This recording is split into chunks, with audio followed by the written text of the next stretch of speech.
NATO has made a grave mistake, and the price could be the collapse of the greatest military alliance in history. It all started with a no. Allies refused to dispatch warships to the Strait of Hormuz to confront Iran, and Washington's response was immediate and brutal. If Europe won't help where the US needs it, why should the United States keep carrying Europe on its back? But this isn't just about a furious tweet.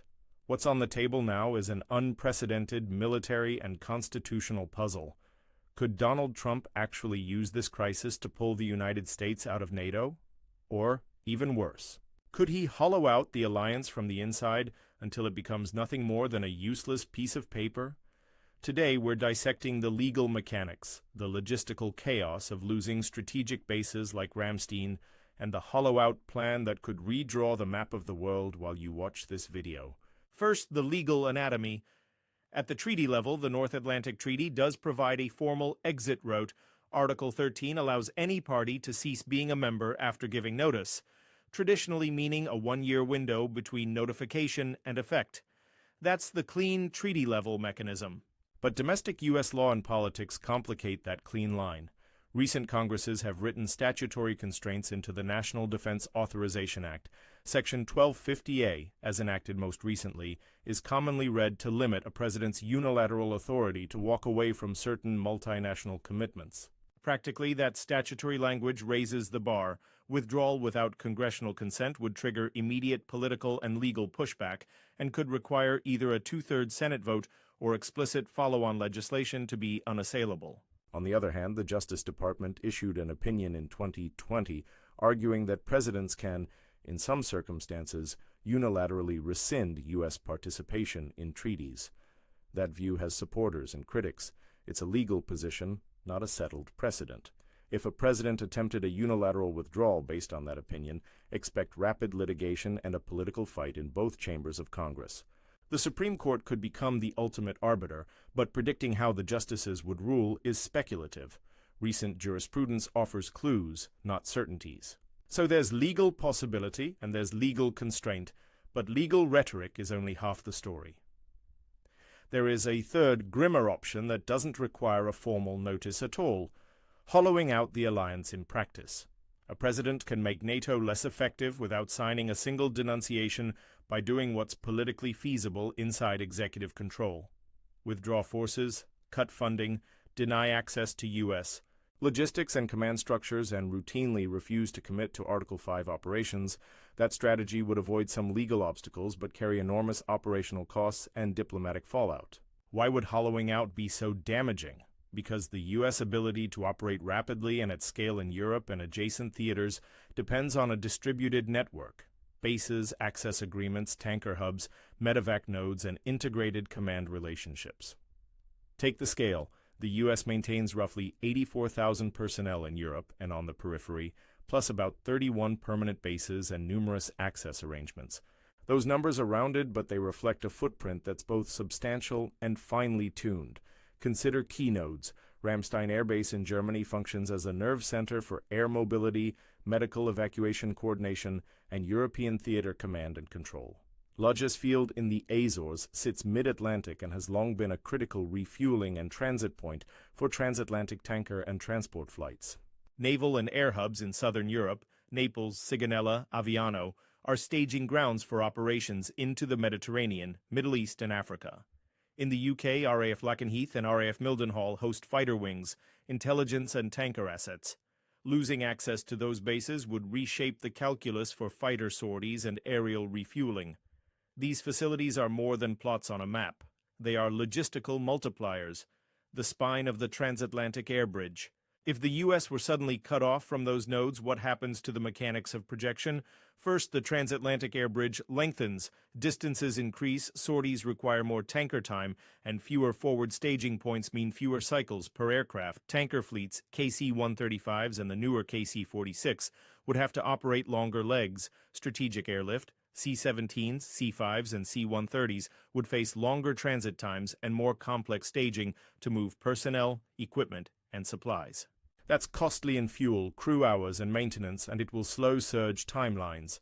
Medevac and casualty care degrade quickly without forward hospitals and air corridors. A combat casualty chain depends on rapid evacuation to field stabilization and higher echelon medical facilities. Greater distances and reduced landing permissions mean higher risk to wounded personnel. Command and control would fragment. Ramstein hosts both tactical and operational C2 nodes, losing integrated access forces the U.S. to stitch new, less efficient chains for intel sharing, target deconfliction, and coalition coordination. Operationally, these are not minor inconveniences, they cascade. One added refueling stop multiplies into fewer available sorties per day, which then reduces deterrent presence, complicates sustained strikes, and increases vulnerability windows for forces already in theater. Allies would not be immune. European partners rely on mutual access and interoperability, yet the immediate operational pain often hits U.S. power projection hardest because the U.S. has relied on forward basing to sustain global reach. History gives us a useful precedent. France in 1966, under President Charles de Gaulle, withdrew from NATO's integrated military command and ordered foreign NATO forces off French soil.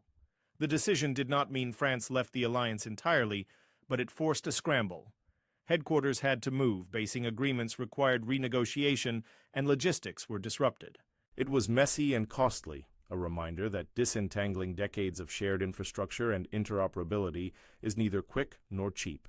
That case also shows another truth. Even when a single member takes dramatic action, others adapt over time. They don't simply collapse, but the transition creates strategic friction and opportunity. Now let's run 3 scenarios. Scenario A, formal withdrawal attempt. The president gives notice under Article 13 or asserts a unilateral withdrawal based on executive authority. Legally possible? Yes, with caveats. Politically feasible? Doubtful without major Republican congressional support or a 2/3 Senate majority. Likely path: immediate lawsuits, emergency votes in Congress, and months of domestic political theater. Operationally, allies would be forced to rethink basing, and the U.S. military would face a transitional disruption as access agreements fray.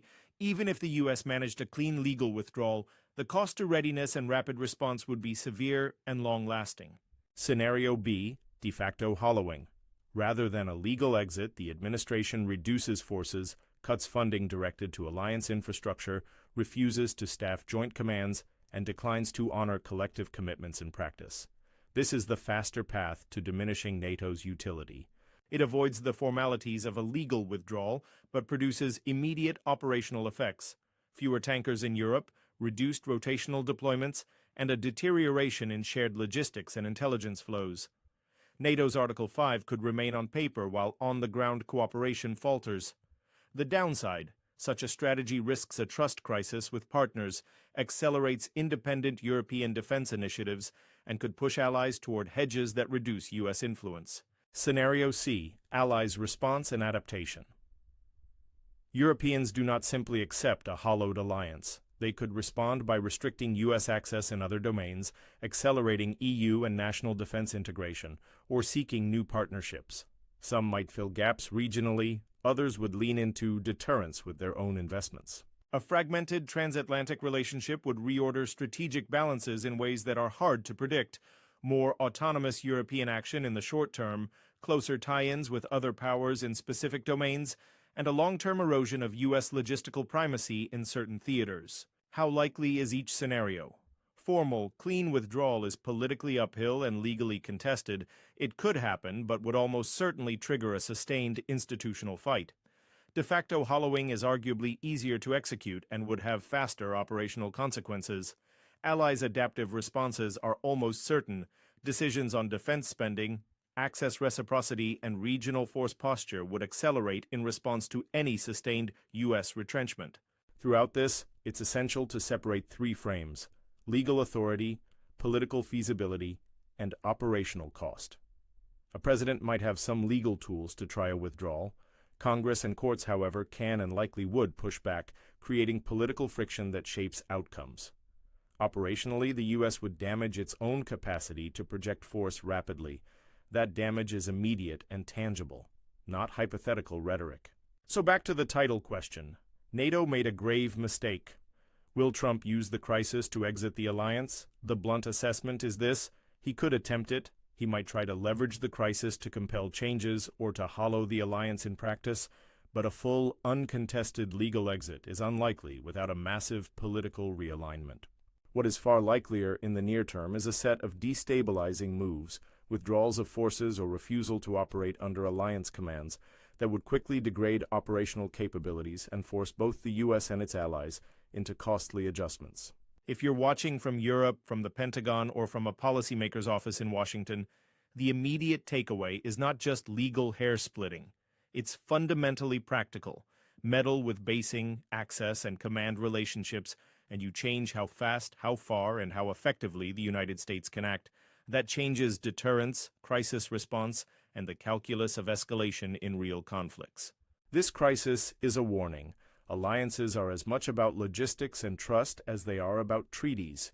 Remove the former and the latter phrase.